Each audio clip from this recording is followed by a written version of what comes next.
Good morning po sa inyong lahat. Muli, ito naman po yung aking i-share po sa inyo kung paano po pag-compose ng dayami. Ayan. So, tuturo ko po sa inyo kung paano po yung pag-compose. Baka mayroon po sa inyong lugar ay maraming dayami o nasasayang lang yung dayami. Ganito po yung gagawin ninyo para magkapera, pagkapiraan. Yan. Yung dayami na tinatapon lang sa bukid. Ayan. So, tuturo ko po sa inyo kung paano po i-compose po to. Una po, kulang po tayo ng 1 kilong mulase. Ayan. 1 kilong mulase. At ilalagay po natin dito sa may tubig. Ano po. Tapos dito po natin ibubuhos. Yung iba naman po, ang ginagawa po nila, binababad po nila ito sa tubig ng 4 hours. Ayan, o kaya 2 hours. Yung iba naman 8 hours. Pero sa akin, ang gagawin ko po dito na mismo sa sako, wala po akong drum. At saka iwas na rin sa ano po, sa over moist. Pag binabad nyo po ng 4 hours, ano po siya, i-compose nyo po siya ng 7 days. Ano po. So sa akin, dito na mismo sa may sako ko i-compose ng 7 days. So ang gagawin lang po natin, ilalagay po natin itong molasses sa tubig. Ayan. Kikita nyo naman na nilagay ko yung molasses. Tapos tunawin nyo lang po yung molasses.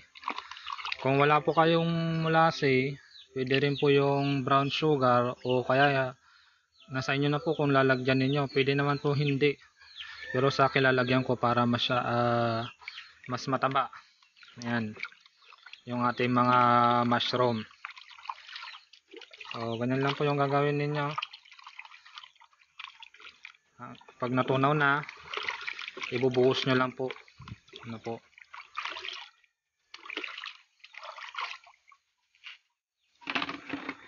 Ayan. Tunawin lang po natin. So, ganyan lang po yung proseso nya. Ano po. Para sa mga nagsasaka, kung konti yung ani ninyo o kaya masyadong mura yung palay, ipunin ninyo yung dayami. Mas malaki pa po yung kita ninyo doon kaysa sa inanin ninyo na palay. Ano po. So, ganyan lang po yung proseso nya. Pag natunaw na po yung malase, ang gagawin po natin, ito po yung pangdidilig po natin. Ito po yung pangdidilig po natin doon sa ating substrate na dayami. Or sa English, o sa tawag po nila ay rice straw. Ayan. Rice straw ang tawag. Ganun lang po yung gagawin nyo. Ano po. Ayan. At pagkatapos nyo pong ginawa po yan, kuha po kayo ng tabo. Ito po yung pangdidilig po natin. Ano po. Para makompose po ito. Ayan. Doon din po sa kabila.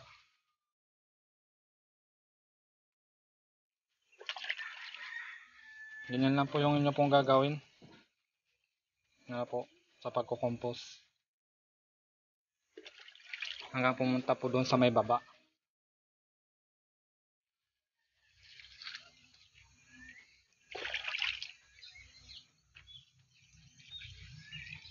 Yung iba naman po ay sa may drum. Pwede naman po yung mga ganon.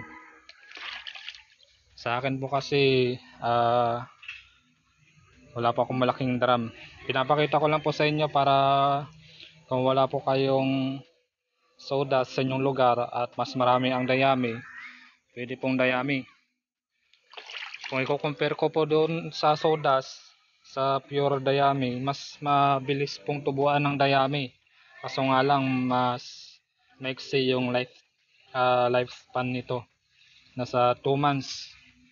Pero sulit naman kasi every 2 to 3 days namumunga na po ito.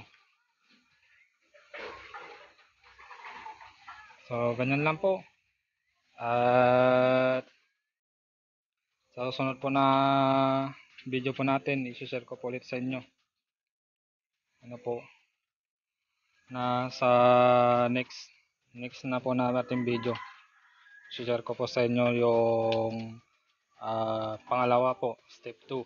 Ayan, yung tatadtarin po natin itong dayami. So ganyan po, kung meron po kayong pagbabaran, babad nyo po ng 4 hours. Tapos alisin nyo po sa inyong pinagbabaran at ano po, patuluin nyo po hanggang sa wala na pong tumutulo. Tapos i-compose nyo po ng 7 days. Ayan. May mga kasama ko ditong bata. Ayan, mga kapitbahay namin. Ayan. Yan, mga kaibigan ng kapatid ng asawa ko, ng mga bata. Ayan, si Dangdang. Ayan. Nagtatago sa video. Ayan. Lalabas kayo sa YouTube. So, ganyan lang po yung gagawin na po. At mamaya, lalagyan natin po ulit ng isang buhos. So, hanggang sa masisip niya yung tubig. So, hanggang dyan lang po. At abang na lang po kayo sa susunod po natin na video patungkol po dito sa dayami. So, yan lang po. God bless po sa inyong lahat. At sana ay pagpalain ng inyo pong mga mushroom. O ito po yung isang paraan ng pagkakakitaan para hindi po masayang ang dayami. Yan lang po. God bless po.